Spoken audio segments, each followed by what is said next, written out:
We're now live on YouTube. Oh, we're good to go. Excellent. Good. Well, evening, everybody. Welcome to the February meeting of Economic Success Panel. Welcome. As usual, the first part of the meeting will be live streamed on YouTube. Obviously, we'll go into a private session a bit later when we'll stop the YouTube streaming. Just the usual etiquette rules, just for people to pop their selves on mute when they're not speaking. And then if you do want to speak, obviously raise your hand or pop something into the chat and we'll pick it up at that time. So I think we'll move straight to the roll call if we can, and take declarations of interest at the same point. Thank you, Chairman. So if members could indicate when I call your names alphabetically that you are in attendance and whether or not you have any declarations of interest. That's Councillor Beadle. Present and no declarations of interest. Councillor Brennan. Present, no declarations. Councillor Bullman. Present, no declarations. Councillor Catchpole. Present, no declarations of interest. Councillor Copplestone. Present, no declarations. Councillor Crotch. Present, no declarations. Councillor Mancini Boyle. Present and no declarations. And Councillor Vincent.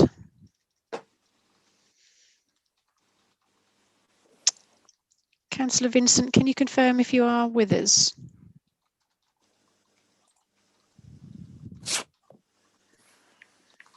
Did see her at some point.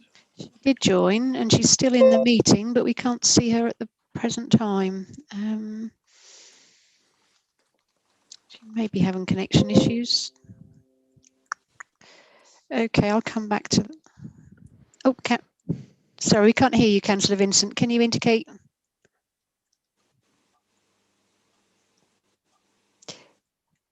But I can confirm... Oh, no, we've lost her again. I think she's trying another connection. I'll come back to that one, Chairman. Yep.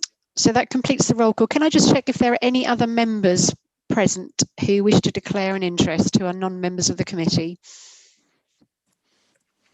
I'm present, but no declarations of interest. Martin Morrell. Thank you. I can't see anyone else indicating. No. Councillor Vincent, are you? Can Ken Leggett's trying to say he's here as well, I think. Yeah, I can. You can see me and I've no Yes. interest in anything. Thank you. Thank you. Good. Okay, shall we then move to, thank you, Dawn, for that. Shall we move to apologies for absence? Thank you, Chairman. Yes, I've got apologies from Councillor King and Councillor Hartley. Lovely, thank you. And I think we have if we didn't already say that and I was in another world, but we have a substitute for Councillor King. No substitutes, Chairman, no. I think Councillor Brennan is substitute. My apologies, Dawn. Oh, thank you for letting me know. That's fine. Thank you. Thank you. Sorry about that, Dawn. That's okay. No problem. Sorry, Dawn is allowed to just interrupt. There's no declaration of interest from Councillor Vincent. She's just confirmed on the chat. Okay, thank you for that. Good. So we'll move on to the next agenda item, which is the minutes of the meeting on the 7th of December. At this point, we're just looking at the non-exempt minutes. It might just be helpful to members just to say that the minutes that you have before you, which reflected that December meeting, the recommendations to Cabinet there haven't been considered by Cabinet at this stage, because effectively the report that's in front of us this evening supersedes that report. So Cabinet haven't yet considered those minutes effectively, because we'll pick them up this evening. So a reminder at this point, it's just the non-exempt part of the minutes that we are considering. So in respect of accuracy, for pages 5 and 6 of our agenda, is there anything that anybody has? Not seeing anything. Dawn, unless you are. No, I can see no comments there, Chairman. Do you want to do that by show of hands? Can we, Dawn, to accept? Yep, if members would like to indicate the show of hands, they're happy to accept the minutes as a correct record. I believe Sue Catchpole had her hand raised. I'm not quite sure. Oh, sorry. Yeah, I just wanted to ask a question, really. If the meeting was on the 7th of December, is there a reason why the Cabinet haven't viewed those minutes? I think the reason they haven't viewed them is because this new report was superseding the minutes that we had before us. So that report was effectively stopped in its tracks by this new report that we have before us this evening.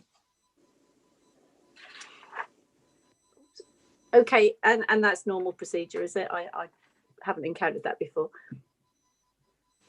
I'm going to look for a committee officer to tell me that it's that is normal procedure, but I'm assuming that it is. But perhaps somebody at committee officer can help me out here. Yeah, sure, Chairman. I wouldn't say normal as such, but there's absolutely nothing wrong with those a report covering those matters coming back before you, before the matters have gone through to Cabinet. Just to remind you, you are an advisory panel, not the decision-making panel, so you're forming a view to advise Cabinet, and just those views that you had last time were overtaken by subsequent events and the latest position on the development of the project.